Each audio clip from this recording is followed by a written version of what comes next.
Smokey Robinson's story has always sounded like a legend shaped by melody, loyalty, and survival.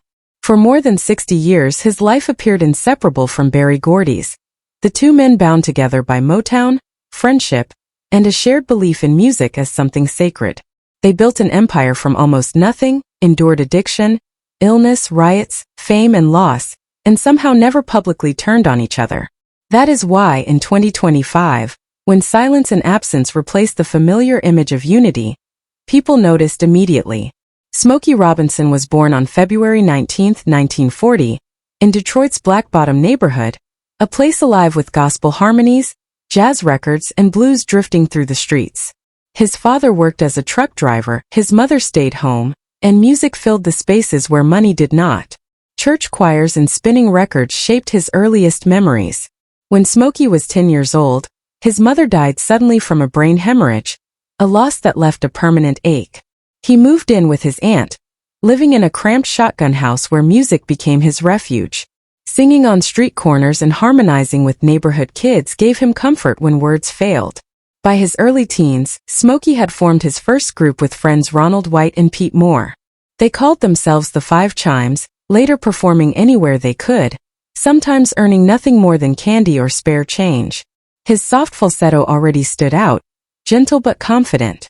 At 12 he saved $8 from odd jobs and bought a used guitar, teaching himself by ear. Nat King Cole Records taught him elegance, while Detroit streets taught him survival. By high school, he was known for writing tender love songs that seemed far older than the boy who wrote them. In 1955, the group renamed itself The Miracles, a name that felt like a promise. Smokey earned the nickname Smokey Joe because of his voice, and it stuck. Around that time he wrote a song called Mama, holding on to the memory of the mother he lost.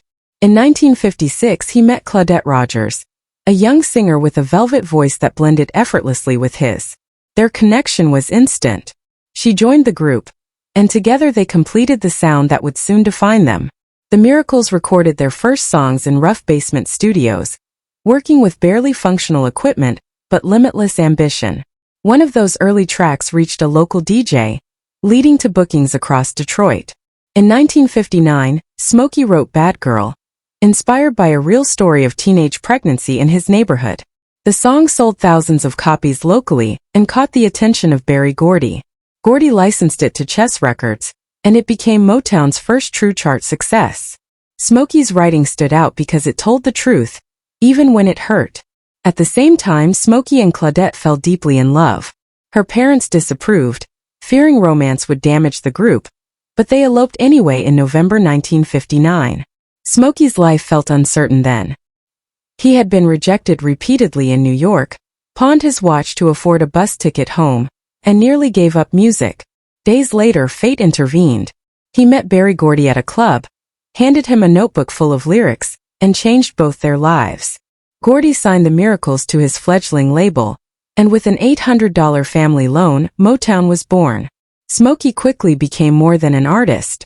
Gordy made him vice president of the company, trusting him as its creative backbone. Smokey wrote, produced, mentored, and scouted talent, shaping the sound that would become known as the soundtrack of young America. He wrote and produced hits for The Temptations, The Supremes, Marvin Gaye, Stevie Wonder, and countless others. His songs carried emotional clarity, stitched together with vulnerability and restraint. Throughout the 1960s, Smokey's influence grew. He helped guide artists through internal conflicts, rewrote songs overnight to save recording sessions, and protected Gordy during the Detroit riots.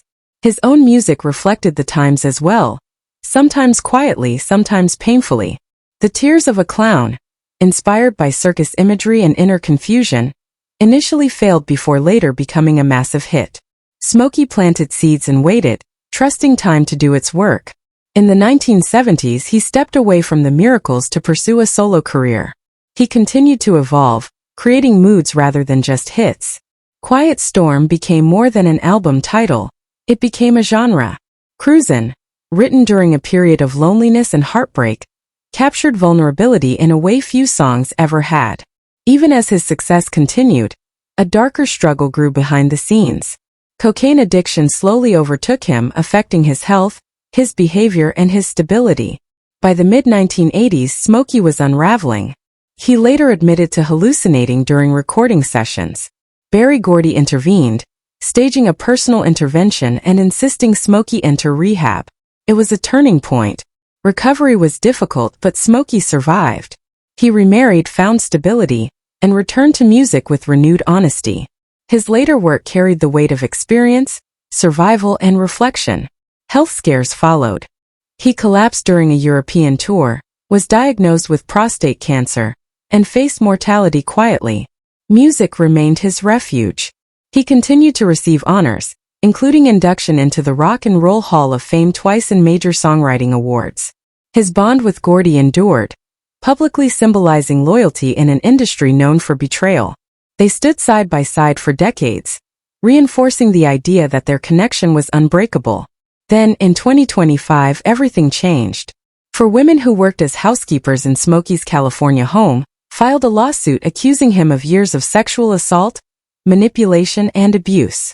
Their allegations described repeated incidents, grooming, and fear-driven silence. An internal complaint from 2018 surfaced, allegedly ignored. The women claimed vulnerability due to job security and immigration concerns.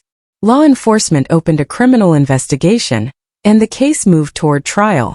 Smokey and his wife denied the allegations and countersued, claiming extortion and theft, presenting a radically different version of events.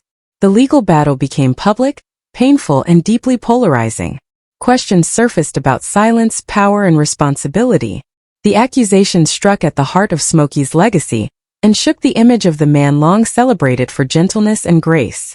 Later that year, Smokey received a star on the Hollywood Walk of Fame. Fans attended, cameras flashed, and flowers arrived from Berry Gordy, but Gordy himself did not. The absence spoke loudly. Rumors of a rift spread, forcing Smokey to publicly reaffirm their bond. He said little about the case, letting time and the courts decide. Applause still followed him, but it sounded different now, layered with uncertainty. Smokey Robinson's life has always been defined by contradictions: softness and strength, loyalty and ambition, beauty and pain. His music shaped generations, his friendships defined an era, and his influence is undeniable. Yet now his story includes unresolved questions and deep fractures. What remains is a legacy both monumental and complicated, still unfolding, still being reckoned with, as the music continues to play against the noise of truth, doubt, and history.